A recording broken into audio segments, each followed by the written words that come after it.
dear student, this is Dr. Pooja Gupta. Welcome back to physics classes. Today we will discuss length contraction. जैसे कि कल से नया साल स्टार्ट होने वाला है तो सभी स्टूडेंट्स को मेरी तरफ से नए वर्ष की बहुत बहुत शुभकामनाएं। सबके लिए नया वर्ष बहुत अच्छा रहे। चलो स्टार्ट करते हैं लेंथ कॉन्ट्रैक्शन। तो सबसे पहले लेंथ कॉन्ट्रैक्शन को स्टार्ट करने से पहले मैं सबको बताना चाहूंगी कि कॉन्ट्रैक्शन का मीनिंग क्या होता है। कॉन्ट्रैक्शन का मीनिंग होता है सिकुड़ना। जब कोई चीज जो है उसकी लेंथ या विड्थ कम हो जाती है, यानी कि हम बोलते हैं वो कॉन्ट्रैक्ट हो गई है, उसकी लेंथ कम हो गई है। डेली लाइफ का मैं एक एग्जांपल आपको बताना चाहूंगी। जैसे कि आप मार्केट गए, वहां से एक स्वेटर लेके आए, लाने के बाद आपने उसे धो दिया। धोने के बाद आप क्या देखते हैं कि उसकी लेंथ भी थोड़ी कम हो जाती है, वो सिकुड़ जाता है। इसको ही बोलते हैं कॉन्ट्रैक्शन। अगर कोई बॉडी है जो बहुत स्पीड से लाइट की वेलोसिटी को अप्रोच कर रही है, इतनी तेजी से चल रही है, तो जो स्टेशनरी ऑब्जर्वर है, जो रेस्ट की पोजीशन में आदमी खड़ा हुआ है, उसे क्या दिखाई देगा कि वो जो बॉडी है वो जिस डायरेक्शन में मोशन कर रही है, उस डायरेक्शन में उसकी लेंथ जो है वो कम हो गई है। कितनी एक फैक्टर से कम हो गई है, √1 - v² फैक्टर से कम होती हुई दिखाई देगी।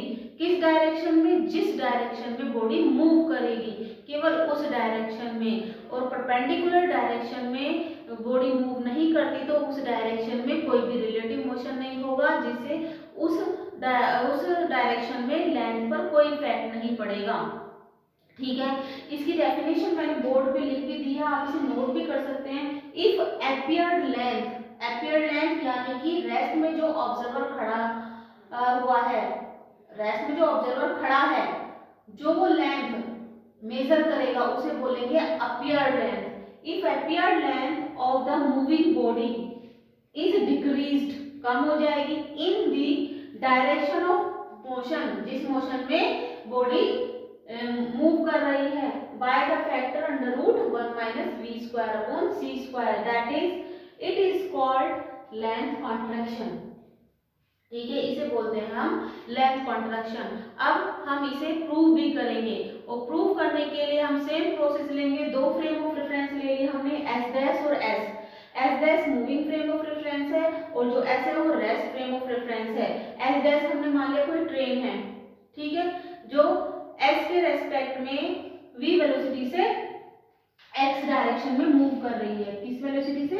v वेलोसिटी से मूव कर रही है। और s जो है वो रेस्ट फ्रेम ऑफ रेफरेंस है, जैसे कि प्लेटफॉर्म पर कोई भी ऑब्जर्वर खड़ा हुआ है। ठीक है, o' और o जो है वो ऑब्जर्वर की स्थिति को रिप्रेजेंट करती है यहाँ पे इस डायग्राम में। ठीक है, तो मान लिया हमने S' जो मूविंग फ्रेम है उसमें एक रोड रखी हुई है, ठीक है, और जो S' में ऑब्जर्वर है O' है, उसके रेस्पेक्ट में इस जो रोड की लेंथ है वो L0 है। ठीक है, और किसी टाइम t पर जो O' ऑब्जर्वर है वो लेंथ के जो एंड है उन्हें x1' और x2' रिकॉर्ड करता है इन फ्रेम S' में। ठीक है, उसी तरह जो S है वो रेस्ट फ्रेम ऑफ रेफरेंस है, इसमें जो ऑब्जर्वर O है उसके रिलेटिव इस रोड की जो लेंथ है वो हमने मान ली L है। ठीक है, क्या है, वो कितनी मेजर करेगा? L, और वो रिकॉर्ड करता है टाइम t पर इस रोड के जो एंड के कोऑर्डिनेट है x1 और x2। ठीक है, तो जो रोड की ओरिजिनल लेंथ होगी वो किस फ्रेम ऑफ रेफरेंस में होगी? किस फ्रेम में होगी? S' में होगी। S' में जो रोड है वो स्टेशनरी पोजीशन में होगी, रेस्ट की पोजीशन में होगी।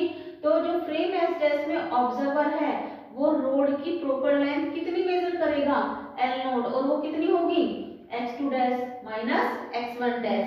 और जो रेस्ट फ्रेम S में ऑब्जर्वर है उसके लिए रोड की लेंथ क्या होगी? वो होगी मेजर लेंथ, क्योंकि वो ही लेंथ को ऑब्जर्व करेगा।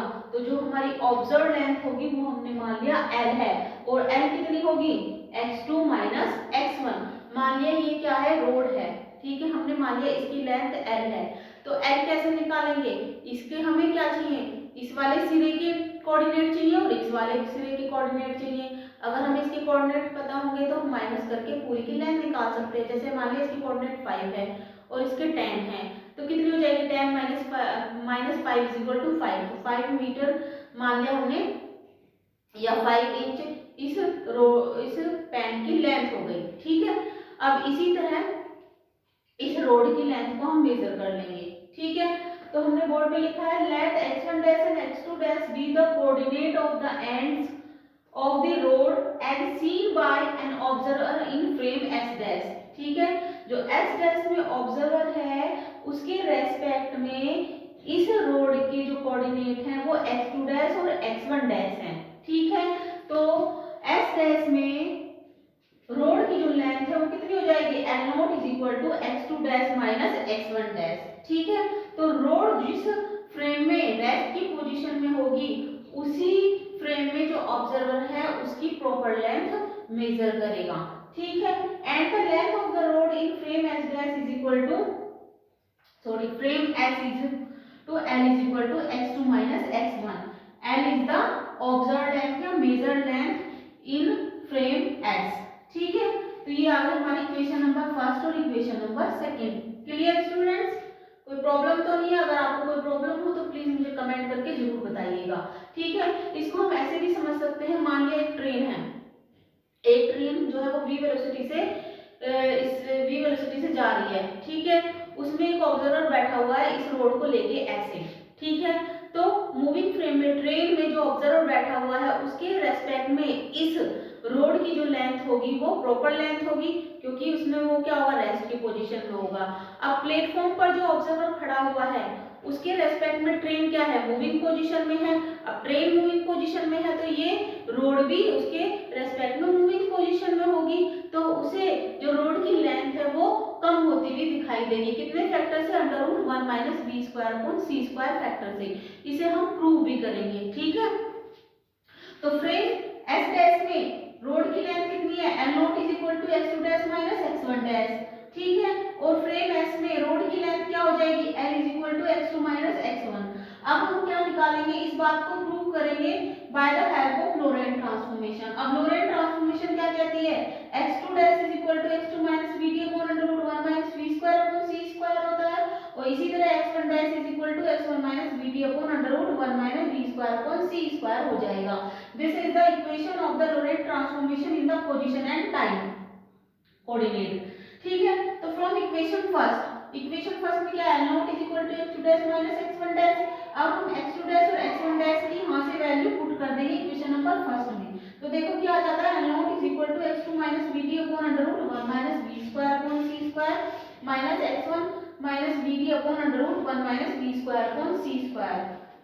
ये हो जाएगा x2 माइनस x1, यहां से vd कैंसिल हो जाएगा, जब हमारा माइनस अंदर जाएगा प्लस हो जाएगा, माइनस प्लस कैंसिल हो जाएंगे, तो x2 minus x1 upon under root 1 minus v square upon c square बचेगा। तो फिर यहाँ से x2 माइनस x1 क्या है इक्वेशन नंबर सेकंड में, L, तो ये जाएगा L upon under root 1 minus v square upon c square. तो फ्रॉम इक्वेशन नंबर सेकंड से। ठीक है, अब ये हम इसको पूरी फॉर्म को हम कैसे लिख सकते हैं, L नोट, ये L नोट आ गया यहाँ से, L naught is equal to L upon under root 1 minus v square upon c square, और ये हो जाएगा हमारा L is equal to L naught multiply में चले जाएगा इसके under root 1 minus v square upon c square. तो हमारा एक्सप्रेशन क्या है, L is equal to L naught under root 1 minus v square upon c square. ये फॉर्मूला आपको सबको याद होना चाहिए, अपने फिंगर टिप्स पे होना चाहिए, इसमें सारे जो है न्यूमेरिकल होंगे और इसके न्यूमेरिकल भी इंपॉर्टेंट है।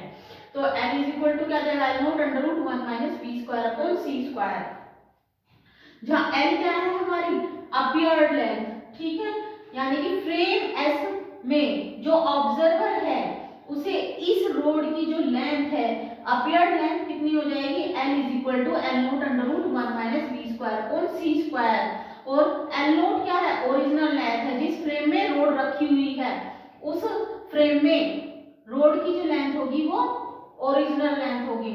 L naught is equal to original length या प्रॉपर लेंथ।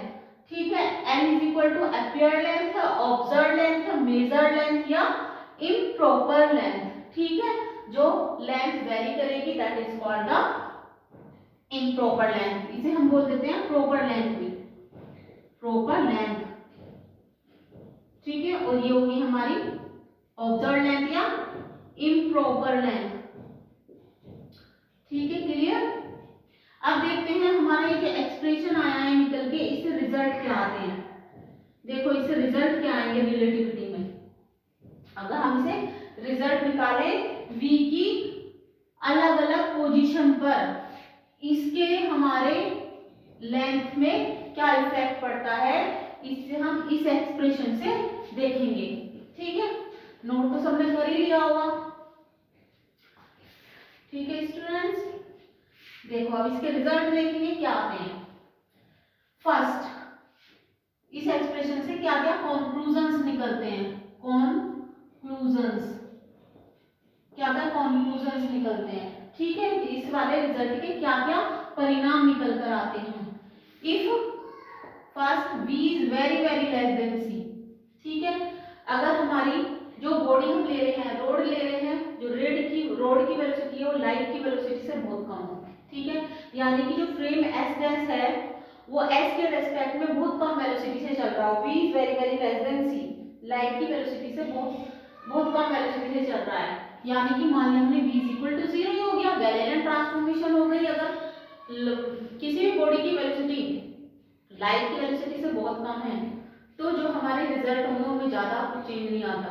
ठीक है, चेंज कब आता है, जब हमारी पार्टिकल की या बॉडी की वेलोसिटी लाइट की वेलोसिटी को अप्रोच करती है। ठीक है, यानी कि उसकी स्पीड बहुत तेज हो जाती है। ठीक है, v is very very less than v, तो स्पीड क्या होगी, बहुत कम होगी। ठीक है, तो v is very very less than, मान लिया v इज इक्वल टू 0।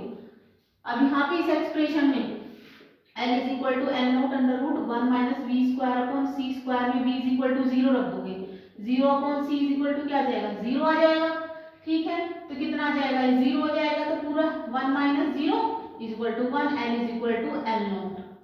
ठीक है, यानी कि दोनों फ्रेम ऑफ रेफरेंस के लिए, दोनों फ्रेम ऑफ रेफरेंस के जो ऑब्जर्वर है उनके लिए जो रोड की लेंथ है वो सेम होगी, यानी कि तो वो क्या होगी, रेस्ट की पोजीशन में होगी। ठीक है, यानी कि जो हमारी ऑब्जर्व लेंथ है और हमारी ओरिजिनल लेंथ है वो दोनों सेम होगी। ठीक है, अब देखते हैं सेकंड रिजल्ट। सेकंड में क्या निकल के आता है, if v approximately equal to c।